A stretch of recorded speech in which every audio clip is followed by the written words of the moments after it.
Denpasar terus berkomitmen mempertahankan kota layak anak, salah satunya melalui pemenuhan tempat bermain yang ramah anak.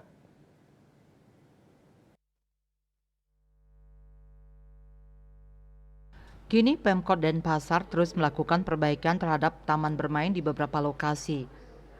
Salah satunya di lapangan Puputan Badung I Gusti Ngurah Made Agung Denpasar. Sejak beberapa waktu lalu, taman bermain anak mulai direhab. Selain dilengkapi pagar, kini taman bermain tersebut juga dilengkapi dengan panel surya. Bahkan direncanakan taman bermain anak ini akan diusulkan untuk mendapat predikat standar nasional Indonesia SNI. Kabid Tata Lingkungan dan Pertamanan DLHK Kota Denpasar Ida Ayu Widianasari mengatakan, panel surya tersebut merupakan wahana edukasi kepada anak-anak terkait energi terbarukan, bahwa listrik juga ada yang memanfaatkan sinar matahari. Kedepan pihaknya akan melengkapi wahana edukasi lain pada taman bermain anak ini.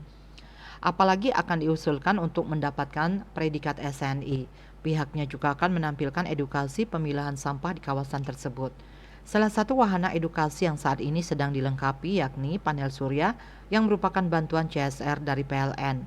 Panel surya itu dipasang pada sebuah replika bunga matahari yang terpasang di areal tempat bermain.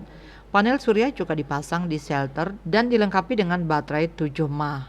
Total ada 11 panel surya yang dipasang dengan rincian pada replika ada 6 panel dan di shelter berisi 5 panel surya. Asmara Putra, Bali Post melaporkan.